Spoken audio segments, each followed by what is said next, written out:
বাংলাদেশের উত্তাল পরিস্থিতির মধ্যে কি হবে অন্তর্বর্তী সরকারের অবস্থান, তারই মাঝে ক্রমশ বাংলাদেশের মাটিতে নিজেদের কৌশল কায়েম করছে পাকিস্তান। জিরো আওয়ারে আপনাদের স্বাগত, সঙ্গে আমি অভিক বসু।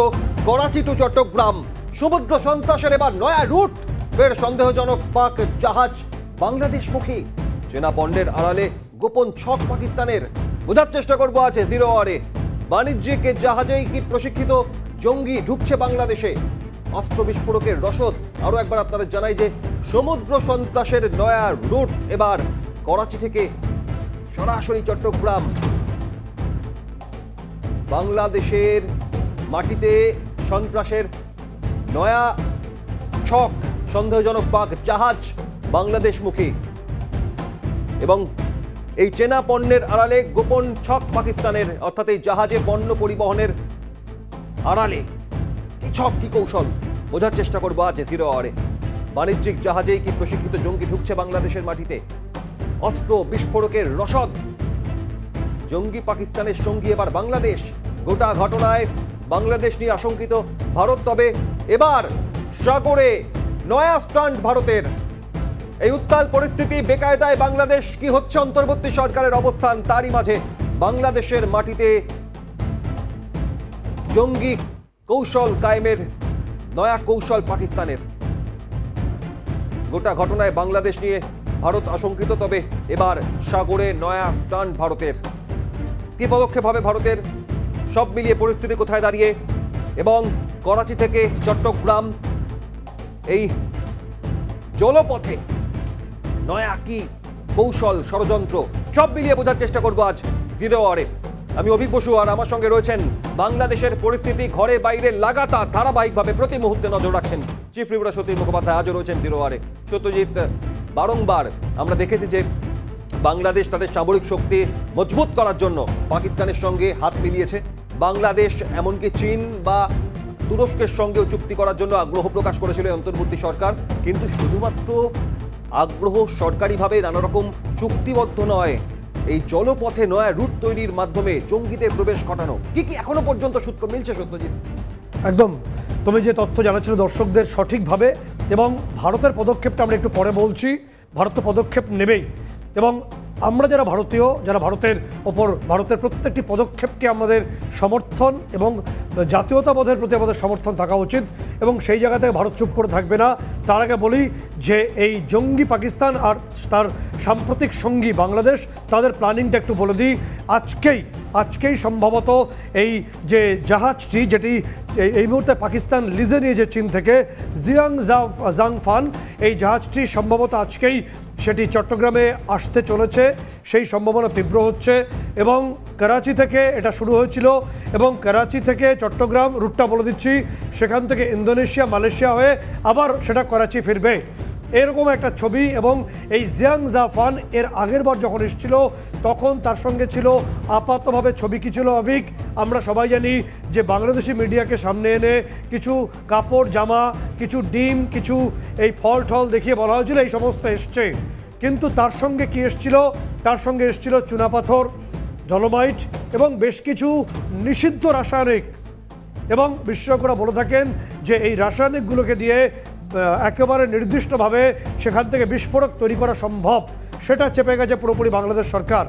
এবং গতকালই আমরা যে ছবি দেখিয়েছি যে কায়রোতে বসে শেহবাজ শরীফের সঙ্গে ইউনুস যে হাসি মুখে কথা বলছেন, সেখান থেকেই নতুন প্ল্যানিং তৈরি হয়েছে।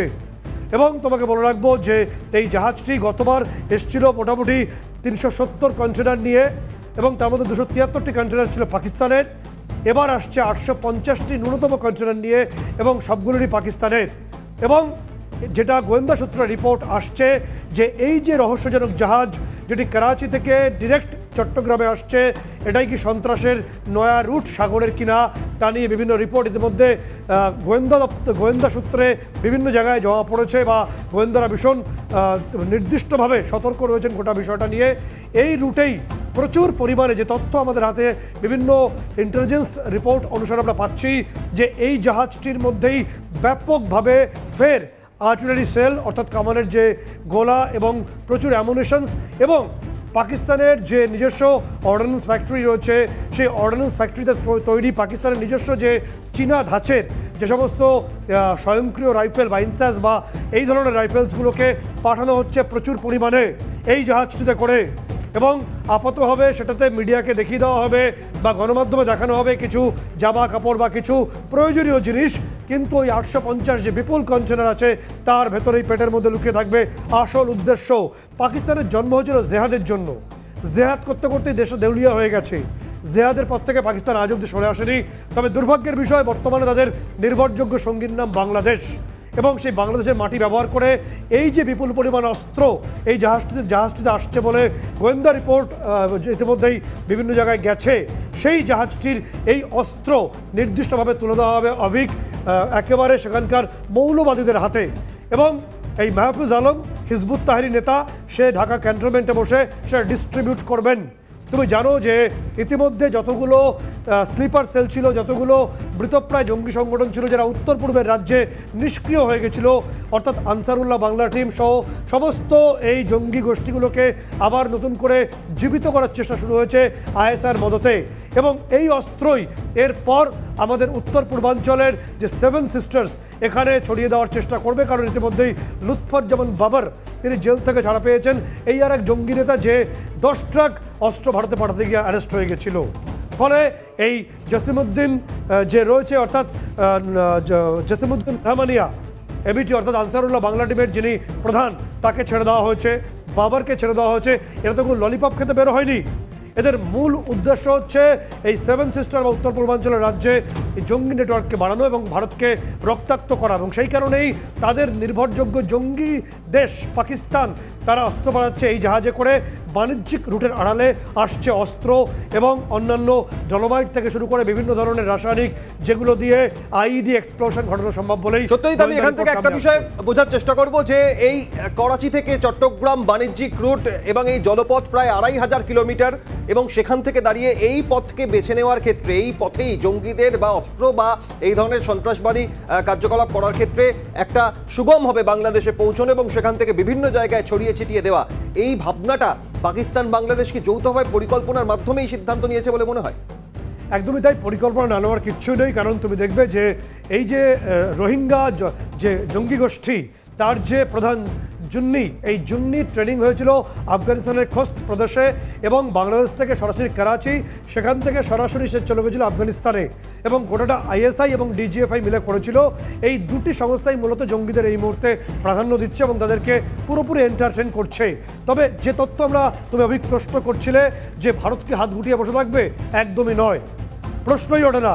কারণ এর আগে আমরা নিউক্লিয়ার ওয়ারেট ক্ষেপণের সক্ষম এই ধরনের আমরা মিসাইল নিক্ষেপ করেছি।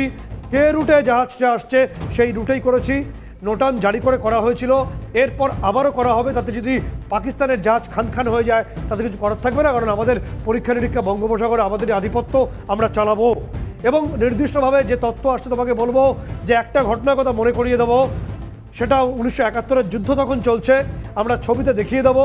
এবং সেই সময় নির্দিষ্টভাবে বাংলাদেশকে, পূর্ব পাকিস্তান থেকে বাংলাদেশে এই যে স্বাধীনতা দেওয়ার সঙ্গে ভারতের অসংখ্য সেনানীর রক্ত জড়িয়ে রয়েছে, তাদের যে আত্মত্যাগ জড়িয়ে আছে। সেই সময় একটা খবর আসে যে আমাদের আইএনএস বিক্রান্ত, সেই আইএনএস বিক্রান্ত সেই সময় ছিল একমাত্র আমাদের নির্দিষ্টভাবে এয়ারক্রাফট ক্যারিয়ার যে যুদ্ধ জাহাজ, তাকে ডুবিয়ে দেওয়ার জন্য নির্দিষ্টভাবে পাকিস্তানের ছক কষেছিল। ছকটি ছিল কি, সেই সময় আমেরিকা থেকে নেওয়া পাকিস্তান নেভি শিপ অর্থাৎ পিএনএস গাজী, এই পিএনএস গাজীকে তারা বেছে নেয়। এটা একটা submarine, 10th class attacking submarine, এবং সেই সময়ের বিচারে বেশ আধুনিক সাবমেরিন ছিল পাকিস্তানের হাতে। এই সাবমেরিনটা তারা আইএনএস বিক্রান্ত, যেহেতু সেই সময় বিক্রান্ত গুরুত্বপূর্ণ পদক্ষেপ নিচ্ছিল বঙ্গোপসাগরে এবং কার্যত পাকিস্তানকে পর্যদস্ত করছিল, বিক্রান্তকে ডুবিয়ে দেওয়ার পেছনে এই আইএনএস পিএনএস গাজীকে পাঠানোর চিন্তাভাবনা শুরু করে পাকিস্তান নৌবাহিনী। এবং তখনই যখন গোয়েন্দারা খবর পান, এই তথ্যটা অত্যন্ত গুরুত্বপূর্ণ আজকের প্রেক্ষাপটে দাঁড়িয়ে, কারণ সেই সময় পশ্চিম পাকিস্তান থেকে পূর্ব পাকিস্তানে জাহাজে করে অস্ত্রই পাঠাতো এই বর্তমান পাকিস্তান, এই রুটেই, যে রুটে বর্তমানে তারা জাহাজ পাঠাচ্ছেন। ফলে সেইটা ভারত বুঝতে পারে, কিন্তু সেই সময় নাভাল একটা ব্লকেট করে, সেই নাভাল ব্লকেটের জায়গা থেকেই তারা আইএনএস বিক্রান্তকে ডুবিয়ে দেওয়ার চিন্তাভাবনা করে, পিএনএস গাজীকে পাঠিয়ে দেয়। ভারতীয় গোয়েন্দারা একটা তথ্য রটিয়ে দেয়, তথ্যটা কী ছিল যে আইএনএস বিক্রান্ত এই মুহূর্তে বিশাখাপত্তনমে আছে, এবং এটাই ছিল টুইস্ট আবিক।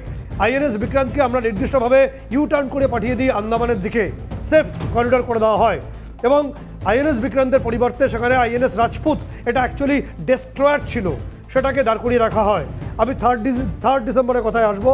3 ডিসেম্বর গভীর রাত, সেই গভীর রাতে যখন এই পিএনএস গাজী সে চুপি সারে আসছে, এসে শ্রীলঙ্কা অর্থাৎ আরব সাগর হয়ে, ভারত মহাসাগর হয়ে শ্রীলঙ্কার পাশ থেকে সে যখন বঙ্গোপসাগরে প্রবেশ করে এই আইএনএস বিক্রান্তকে অ্যাটাক করতে ঢোকে, সেই সময় নির্দিষ্টভাবে যে ছবি উঠে আসে, যে তোমাকে বলবো যে এই তথ্য একদম পরিষ্কারভাবে উঠে আসে যে সেই সময় ওই গোটা চত্বরের আগে থেকে আমাদের নৌবাহিনী রেডি ছিল, আমাদের নেভিগেশন অফ করে দেওয়া ছিল এবং ব্ল্যাক আউট করা ছিল, যে কারণে পাকিস্তানের যে সাবমেরিন পিএনএস গাজী সে যখন মাথা তোলে, অর্থাৎ তাদের যে ইনস্ট্রুমেন্টাল যে ব্যবহারটা করতে যায় যে কিভাবে তারা অ্যাটাক করবে, এবং সেই সময় যেহেতু ব্ল্যাকআউট ছিল এবং এন্টার নেভিগেশন অফ ছিল, তারা দিক নির্দেশ করতে পারছিল না পিএনএস গাজী সাবমেরিন পাকিস্তানের, এবং তারা সেই সময় আমাদের তরফে নৌবাহিনী আগে থেকে বুঝতে পারে যে কীভাবে অ্যাটাকটা হতে চলেছে, এবং তারা টর্পেডো নিক্ষেপ করার আগেই আমরা দুবার ডেপথ চার্জ করি, এবং এই দুবার ডেপথ চার্জেই একেবারে তাদের যে সেই সময়ের ক্যাপ্টেন জাফর মোহাম্মদ খান সহ 30 জন পাকিস্তানি সেনার সলিল সমাধি ঘটে যায়। তারপর আমরা পরপর দুটো অপারেশন করি, এরপরে অর্থাৎ 4 ডিসেম্বরের পরে পরপর আমরা দুটো অপারেশনে যাই। একটা হলো অপারেশন পাইথন এবং অপারেশন ট্রাইডেন্ট। অপারেশন পাইথনের ক্ষেত্রে আমরা যে ছবি দেখাবো, যে আমরা যে তথ্য দেব, আমরা সরাসরি করাচি পোর্টে গিয়ে সেখানে পাকিস্তানি যুদ্ধজাহাজকে ধ্বংস করে দিয়ে এসেছিলাম, এবং অপারেশন ট্রাইডেন্টও আমাদের সাফল্য আসে। এই পরপর 3টে ব্যাপক সাফল্যের পর পাকিস্তান নৌবাহিনীর মুখে চুনকালি পড়ে যায়, যে কারণে কোনোদিন তারা কোনো অধ্যত্ত দেখানোর সাহস দেখায়নি। আমাদের নির্দিষ্টভাবে তুমি জানবে যে আমরা মিগ দিয়ে তাদের F-16কে ধূলিসাৎ করে দিয়েছিলাম। অভিনন্দন ভারত নামের যে নির্দিষ্ট যে এয়ার ফাইটিং ছিল, অর্থাৎ আকাশেও মেরেছি, জলেও মেরেছি। এরপর যে ছবিটা উঠে আসে, এরপর পাকিস্তান এই পরিবর্তিত পরিস্থিতিতে তারা চিন্তাভাবনা করে কী করে ভারতকে রক্তাক্ত করা যায়। তাদের মুখ ইতিমধ্যেই পড়ে রয়েছে, তাই বাংলাদেশের মাটিকে ব্যবহার করে এবং এই বোকা বাংলাদেশকে ব্যবহার করে তারা এই কাজটা করতে চাইছে বলে একটা বড় অংশ মনে করছে। তোমার অতীতের বেশ কিছু গুরুত্বপূর্ণ ইনপুটের রেফারেন্স টেনে আমি একটা বিষয় জানতে চাইবো। আমরাই দেখিয়েছিলাম যে এই আরাকান আর্মি বাংলাদেশ মায়ানমার সীমান্তে 271 কিলোমিটার সীমান্ত খালি নিজেদের দখল কায়েম করেছে নয়, একই সঙ্গে এই আরাকান বাহিনী তারা রাশিয়ার তৃতীয় শক্তি ওয়াগনার আর্মিকে সঙ্গে নিয়ে চট্টগ্রামকে টার্গেট করেছে। সেক্ষেত্রে দাঁড়িয়ে বাংলাদেশের পথে করাচি থেকে বাংলাদেশে পাকিস্তানের এই সামরিক অস্ত্র মজুদ বা একই সঙ্গে জঙ্গিদের প্রবেশ করানোর ক্ষেত্রে আরাকান আর্মি বা এই ওয়াগনার ফোর্স কতটা বাধা হয়ে দাঁড়াতে পারে? গুরুত্বপূর্ণ বিষয় আবিক, কারণ তুমি জানো যে গতকাল থেকে যে ছবি আমরা দেখাচ্ছি যে বাংলাদেশের নাফ রিভার অর্থাৎ টেকনাফের যে পরবর্তী অংশ, সেখানে ইতিমধ্যেই যে তথ্য সোশ্যাল সাইটে সেটা ভাইরাল হয়েছে, সেই তথ্য হলো যে মায়ানমারের তরফে 3টি রণতরী ইতিমধ্যেই ভাসতে দেখা গেছে ওই অংশে, এবং এতেই মোটামুটি বাংলাদেশের যারা বিজিবি ছিল বা ওদের যে সেনাবাহিনী বা কোস্টগার্ড, তারা লেজ গুটিয়ে মোটামুটি বাংলাদেশের অভ্যন্তরে তারা প্রবেশ করার চেষ্টা করছে। কারণ এই আরাকান আর্মি অত্যন্ত বিধ্বংসী এবং অত্যন্ত প্রশিক্ষিত, ফলে একদিকে আরাকান আর্মি একেবারে তাদের নাকের ওপর চলে এসছে, সেখানে ঘাড়ে নিঃশ্বাস ফেলছে বললে কম বলা হয়। অন্যদিকে এই যে আমরা 71 সালে নেভাল ব্লকেট করেছিলাম, সেই ছবি আবারও হতে চলেছে, কারণ ইতিমধ্যে যে জোন থেকে ওই জাহাজটি যাবে সেখানে আমাদের মিসাইল টেস্ট করেছি। প্রয়োজনে আমাদের যে ক্যারিয়ার ব্যাটেল গ্রুপ রয়েছে সিবিজি, এবং এই সিবিজি অত্যন্ত দক্ষ। তুমি জানো যে একটা সিবিজি ক্যারিয়ার ব্যাটেল গ্রুপ যদি আমরা মোটামুটি চট্টগ্রামের আশেপাশে আমাদের মুভমেন্ট হয়ে যায়, এন্টার বাংলাদেশের বিজনেস বন্ধ হয়ে যাবে, ব্যবসায়ী বন্ধ হয়ে যাবে, ওদের চট্টগ্রাম মংলা সব বন্ধ হয়ে যাবে। ফলে আমাদের এরপর যদি কোনো রকম মিস অ্যাডভেঞ্চার আবারও বাংলাদেশ করার চেষ্টা করে পাকিস্তানের সহযোগিতায়, আমরা ক্যারিয়ার ব্যাটেল গ্রুপ পাঠিয়ে দিলেও অবাক হওয়ার কিছু নেই। সেক্ষেত্রে এন্টার অংশের যে আধিপত্য ভারতের হাতে চলে আসবে, ব্যবসা চুলোর দূরে চলে যাবে বলে একটা বড় একেবারে সত্যজিৎ, এবং এই সম্পূর্ণ ব্যবসা বাণিজ্য বন্ধ হয়ে যাবে। কিন্তু একটা বিষয় সত্যজিৎ, আমি আসবো তোমার কাছে বিস্তারিত। আছে চিফ রিপোর্টার যা ইনপুট দিচ্ছেন আজকে সব থেকে সর্বশেষ পরিস্থিতি, সেখান থেকে দাঁড়িয়ে এই ঘরে বাইরে বেকায়দায় বাংলাদেশ এখনো খুঁজে পাচ্ছে না কোনো দিক নির্দেশ, কিন্তু ভারতের বিরুদ্ধে তাদের বিদ্বেষ লাগাতার। আরও এক উগ্রবাদী নেতা জসিমউদ্দিন রহমানিয়া হুমকি দিচ্ছেন। ক্রমশ বিপর্যয়ের মধ্যে পড়ার পরেও হুমকি শাসানি থামছে না। দেখুন কি বলছেন। ভারতকে সাবধান করে দিচ্ছি, বাংলাদেশের দিকে খবরদার কুনজর দিবে না। এদিকে যদি চোখ তুলে তাকাও, সে চোখ উপড়ে ফেলা হবে। এদিকে যদি পা বাড়াও, সে পা ভেঙে দেওয়া হবে। এদিকে হাত বাড়াও, হাত কেটে নেওয়া হবে। যদি বাংলাদেশের দিকে এক পা বাড়াও, আমরা সেভেন সিস্টারকে বলে দেবো, চায়নাকে বলে দেবো, চিকেন নেক বন্ধ করে দাও। সেভেন সিস্টারকে স্বাধীনতার আন্দোলনে ঝাঁপিয়ে পড়তে বলো। কাশ্মীরকে বলবো, তোমরা স্বাধীনতার জন্য তৈরি হও। पाकिस्तान अफगानिस्तान से मैं कहता हूँ कि तुम कश्मीर के साथ मदद करो, कश्मीर के आजादी के लिए काम करो। আমরা পশ্চিমবঙ্গের মমতা ব্যানার্জিকে বলবো, আপনি বাংলাকে মোদির রাজত্বের থেকে মুক্ত করে স্বাধীনতা ঘোষণা করুন। এভাবে ভারতের প্রত্যেকটা প্রদেশ, খালিস্তিনি সেই শিখদেরকে বলবো, তোমাদের সময় এসেছে, এখনই তোমরা স্বাধীনতার ডাক দাও। সারা অঞ্চল থেকে এই হিন্দুত্ববাদী আন্দোলনকে ধ্বংস করে দিয়ে, ভারতকে টুকরো টুকরো করে দিয়ে ইনশাআল্লাহ এই তাওহিদি জনতা দিল্লির মসনদ পর্যন্ত আবার দখল করবে। আমি ভারতকে বলবো, বাংলাদেশকে নিয়ে বাড়াবাড়ি করো না। জসিমউদ্দিন রহমানিকে নিয়ে বাড়াবাড়ি করো না। জসিমউদ্দিন রহমানি কোনো জঙ্গি নয়, তোমরা তাকে জঙ্গি বানিয়েছো। সময় পরিস্থিতি হয়তো এমনই আসবে যে আমরা দখল করব, আমরা বলবো, এখান থেকে ভার্সন বক্তব্য বদলে আমরা কিভাবে নিজেদের রক্ষা করবো, এবং এরম পরিস্থিতিতে চলে যেতে পারে। তার কারণ সেই সম্ভাবনা তৈরি হচ্ছে একের পর এক ভুল সিদ্ধান্তের জেরে। চিফ রিপোর্টার সত্যজিৎ মুখোপাধ্যায় রয়েছেন আমাদের সঙ্গে, একই সঙ্গে আমাদের সঙ্গে জাতীয় সুরক্ষা ও নিরাপত্তা বিশ্লেষক আর্য ঘোষ রয়েছেন। ফিরবো আরো গুরুত্বপূর্ণ সমস্ত আপডেটস নিয়ে জিরো আওয়ারে চিফ রিপোর্টারের কাছে একটা বিরতির পর সঙ্গে থাকুন। ফিরে এলাম জিরো আওয়ারে, এবং এই করাচি থেকে চট্টগ্রামের মধ্যে জলপথকে ব্যবহার করে জঙ্গিদের প্রবেশ করানো, এই সিদ্ধান্ত, এই পরিকল্পনা, এই ষড়যন্ত্র, তার পরিপ্রেক্ষিতে ভারতের কি পদক্ষেপ হতে পারে, সব মিলিয়ে চিফ রিপোর্টার সত্যজিৎ মুখোপাধ্যায় রয়েছেন জিরো আওয়ারে। সত্যজিৎ, দেখো, নির্দিষ্টভাবে যে ছবিটা উঠে আসছে অভিক, তাতে একটা ছবি পরিষ্কার যে বাংলাদেশের ক্ষেত্রে বাংলাদেশ ইতিমধ্যেই পাকিস্তানিদের ক্ষেত্রে তাদের ভিসা শিথিল করে দিয়েছে, সিকিউরিটি কশনসটা রাখেইনি কার্যত, এবং পণ্য পরিবহনের ক্ষেত্রে, পণ্য আমদানির ক্ষেত্রে তাদের যাবতীয় শুল্ক নীতিওকে শিথিল করে দিয়েছে। ফলে সামগ্রিকভাবে যে সমস্ত সামগ্রী আসবে বা লোকজন আসবে তাকে বোঝার জন্য কোনো মেজারমেন্ট বা প্যারামিটার তারা রাখেনি বর্তমানে বাংলাদেশ সরকার। যেটা হাসিনার সময় ছিল, হাসিনা গভর্নমেন্টের সময় ছিল, সেটাকে পুরোপুরি তারা উৎখাত করে দিয়েছে। আমাদের সঙ্গে আর্যবাবু আছেন, আমি সরাসরি তার কাছে যাব প্রশ্ন নিয়ে, যেভাবে কিছুক্ষণের মধ্যেই জিয়াং জাফান এই জাহাজটি লিজে নেওয়া সম্ভবত পাকিস্তান নিয়েছে চীনের কাছ থেকে লিজে, সেই জাহাজটি এর আগে যখন এসেছিল প্রচুর বিতর্ক হয়েছিল, এবং এবার আসছে, এবারও বলা হচ্ছে দ্বিগুণ কন্টেনার নিয়ে আসছে, 50-এর বেশি কন্টেনার নিয়ে আসছে, এবং তার পেট ভর্তি করে সম্ভবত এর আগে যেমন ডলোমাইট, চুনাপাথর, যেগুলো অনেক ক্ষেত্রেই বিস্ফোরক তৈরির কাজে ব্যবহৃত হয় বলে বিশেষজ্ঞরা মনে করেন, এবারও নাকি এই অন্ন বস্ত্রের আড়ালে তারা নিয়ে আসছে প্রচুর পরিমাণে রাসায়নিক এবং আর্টিলারি, এবং তার সঙ্গে বিভিন্ন রাইফেলস এবং অন্যান্য আগ্নেয় অস্ত্র, এবং সেটা তুলে দেওয়া হয় বিচ্ছিন্নতাবাদীদের হাতে বা জঙ্গিদের হাতে। এই ধারণা বা এই বক্তব্য বা এই তথ্য কিভাবে আপনি দেখছেন বিষয়টি? দেখুন, গত পরশু দিনকেই আপনাদের এখানে দুটো অনুষ্ঠানে আমি সতর্ক করেছিলাম রিসার্চ অ্যান্ড অ্যানালিসিস উইংকে, তার সঙ্গে আপনার হোম মিনিস্ট্রিকে এবং এনআইএকে, এবং তার সঙ্গে আমাদের রাজ্য পুলিশের এসটিএফ এবং কলকাতা পুলিশের এসটিএফকে এই জঙ্গিদের অনুপ্রবেশের ব্যাপারে। তারপরে আপনারা দেখলেন অসম রাইফেলসের এসটিএফ এসে, স্পেশাল টাস্ক ফোর্স এসে কিভাবে অভিযান চালালো 3টে রাজ্যে, ইনক্লুডিং আমাদের রাজ্যে। তো সেই জন্য আমরা এখানে ঘর থেকে একটু শুরু করছি, because charity begins at home.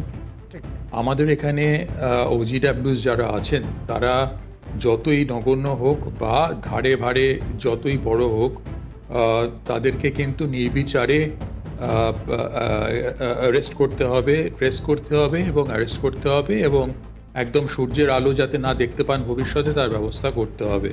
এটা নিয়ে কোনো কম্প্রোমাইজ করা যাবে না। দরকার হলে ভারতীয় সংবিধানের যে বিশেষ ধারা আছে সেটা প্রয়োগ করে এই রাজ্যে সেই কাজগুলো করতে হবে। আমি খুব সংক্ষেপে বলছি, এবং গুলশান কলোনির মতো কিছু জায়গা সেগুলোকে ভেঙে গুড়িয়ে দিতে হবে। এটা একদম স্পষ্ট বক্তব্য আমার। এটাতে যা করণীয় তা ভারত সরকারকে করতে হবে, এবং এটা গেল ঘরের ব্যাপার। আর দ্বিতীয় কথা হলো, এটা মুর্শিদাবাদ থেকে আরম্ভ করে গুলশান কলোনি, যেখানে যে জায়গা আছে সেই সমস্ত জায়গাগুলো গুঁড়িয়ে দিতে হবে, এবং যা অবৈধ অনুপ্রবেশকারী আছে তাদেরকে একজনকে চিহ্নিত করে একজনকে ঘাড় ধাক্কা দিয়ে দেশের বাইরে বার করতে হবে। তার জন্য যা করণীয় করতে হবে। সেকেন্ডলি, পাকিস্তানের যে জাহাজ, আপনাকে আমি কালকেই বলেছিলাম এটা হবে, এবং এখানে যেটা আমাদের দেখতে হবে, যেটা আমি বারবার বলছি, সতর্ক করছি, যে ইসরায়েলের এবং গাজার যে পরিণতি, সেই দিকে কিন্তু পশ্চিমবঙ্গ এবং বাংলাদেশের অবস্থা যেতে পারে, বিশেষ করে পশ্চিমবঙ্গ। কারণ পশ্চিমবঙ্গ অর্ধেকের বেশি বর্ডার শেয়ার করে in terms of kilometre length. তো সেই জন্য এইখানে আপনার যা পদক্ষেপ সেগুলো করতে হবে। এবং পাকিস্তানের এখানে দেখুন, আমি ইসরায়েলের প্রসঙ্গ একটু টেনে আনছি।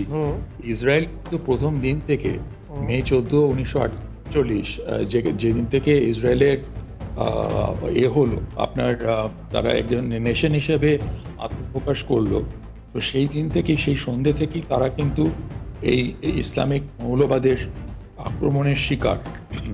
এবং এই যে আরব ওয়ার্ল্ডের সঙ্গে তাদের যে সংঘাত, তার মধ্যে কিন্তু দেখুন, তারা আমেরিকা এবং ইউএনের হাতের পুতুল হয়েছিল প্রথম দিন থেকে। আমেরিকা একরকম বলছে, আর মানে আপনার তার সঙ্গে ইউএন। তো যাই হোক, তারা নিজেদের দক্ষতায়, নিজেদের রিজলভে তারা সেই জায়গাটায় পৌঁছেছে যেখানে তাদের দিকে মুখ তুলে দুবার তাকাবার আগে অনেক কিছু ভাবতে হয়। তো আমাদেরকে কিন্তু সেই জায়গাটা যেতেই হবে, সেটা ছাড়া কোনো আমাদের উপায় নেই। তো সেই জন্যই মানে আর্যব, আপনি বলতে চাইছেন যে ইসরায়েল যে পলিসি ফলো করে, কারণ তার চারপাশে তো শত্রু দেশে ভর্তি বলে একটা বড় অংশ মনে করে, ফলে ভারতের ওয়েস্ট উইং এবং ইস্ট উইং দুটো ক্ষেত্রেই আমরা দেখতে পাচ্ছি যে সরাসরি জঙ্গি রাষ্ট্র এবং জঙ্গি রাষ্ট্রের সহায়ক আরেকটি রাষ্ট্র পরিণত হতে চলেছে। ফলে ভারতকেও তার প্রতিবেশী তো পরিবর্তন করা সম্ভব হয় না, ভারতকেও তার জিওপলিটিক্যাল এরিয়াতে কিছু গুরুত্বপূর্ণ সিদ্ধান্তে পৌঁছতে হবে যাতে ভারত তার নাগরিকদের সুরক্ষিত করতে পারে, তাই কি? একেবারেই সত্যজিৎ এই মুহূর্তে আমাদের সঙ্গে ছিলেন, যান্ত্রিক ত্রুটির কারণে আর্যবাবুকে পাওয়া যাচ্ছে না, কিন্তু স্বামী দিব্যানন্দজি মহারাজ, সত্যজিৎ শোনাই আমরা এই পরিস্থিতি নিয়ে, অনুপ্রবেশ নিয়ে বিস্ফোরক মন্তব্য। দেখুন, এই সমস্ত, এটা তো শুধু কলকাতায়, ওখানে পাওয়া, সর্বত্রই কলকাতায় এমনিতর মানুষ তারা লুকিয়ে রয়েছে। বিশেষত বাংলাদেশের সব জঙ্গি, বাংলাদেশ সরকার ঘোষণা করে, মোহাম্মদ ইউনূস ঘোষণা করেছেন বাকিস্তানিদের বাংলাদেশে আসতে আর কোনো ভিসার প্রয়োজন হবে না। কাজে যত সব উগ্রপন্থী যারা ভারতের শত্রু, সেখান থেকে সব উগ্রপন্থীদের বাংলাদেশে পাঠিয়ে সেখান থেকে ভারতে মানে চালাবে। একেবারে জিরো আওয়ারে আজ আমরা শেষ পর্যায়ে চলে এসেছি। সত্যিই একটা বিষয় বোঝার চেষ্টা করবো, একদিকে করাচি থেকে চট্টগ্রামের এই পরিকল্পনা ষড়যন্ত্র জলপথে, অন্যদিকে আজই সকালে যে খবর সামনে এসছে যে শুধুমাত্র নদিয়ার রানাঘাটের গাংনাপুর, হাঁসখালি বা ধানতলা এলাকা থেকে 32 জন অনুপ্রবেশকারীকে অবৈধভাবে প্রবেশের ক্ষেত্রে গ্রেফতার করা হয়েছে। অর্থাৎ সত্যিই এই যে অনুপ্রবেশের ঘটনা, জঙ্গিদের প্রবেশের ক্ষেত্রে আশঙ্কা, এই রুখতে গেলে ইতিমধ্যেই কড়া পদক্ষেপের শুরুয়াতটা করতে হবে। সত্যজিৎ, এই কড়া পদক্ষেপের দিকে আমরা এগোচ্ছি। তোমাকে সমুদ্র পথে বলো বা সেই যে গতকাল সঞ্জুর যে তথ্য দিয়েছিলাম যে শত্রুকে ঘুরপথে পরাস্ত করার জন্য যে আরাকান আর্মির প্রয়োজন, আরাকান আর্মিকে ব্যবহার করা হবে। এবং তোমাকে বলে রাখবো যে ভারতবর্ষ গোটা বিষয়, আমরা তো অনেক বড় দেশ, ফলে আমাদের সহনশীলতার পরিচয় দিতেই হয়। কিন্তু ইতিমধ্যেই ভারতের তরফে বিদেশ মন্ত্রকের প্রতিমন্ত্রী কীর্তিবর্ধন সিং তিনি গতকালই সংসদে বলেছেন যে বাংলাদেশে যা চলছে তা আশঙ্কার এবং আতঙ্কের।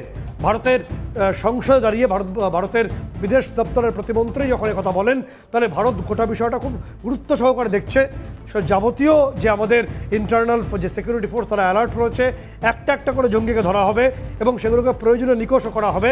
এবং প্রয়োজনে বাংলাদেশ যদি বেশি মিস অ্যাডভেঞ্চার করে, সেক্ষেত্রে আমাদের সামরিক বাহিনী একেবারে প্রস্তুত কোনো রকম স্টেপ নেওয়ার ক্ষেত্রে। অনেক ধন্যবাদ। চিফ রিপোর্টার সতীশ মুখোপাধ্যায় ছিলেন, এবং ভারত খুব গুরুত্ব দিয়ে দেখছে আর প্রতি মুহূর্তে কি দেখছে, কি পদক্ষেপ করবে, তার জন্য আপনারা দেখতে থাকুন ক্যালকাটা নিউজ। জিরো আওয়ার এখানেই শেষ করছি। অন্যান্য খবরের জন্য নজর থাকবো আপনাদের।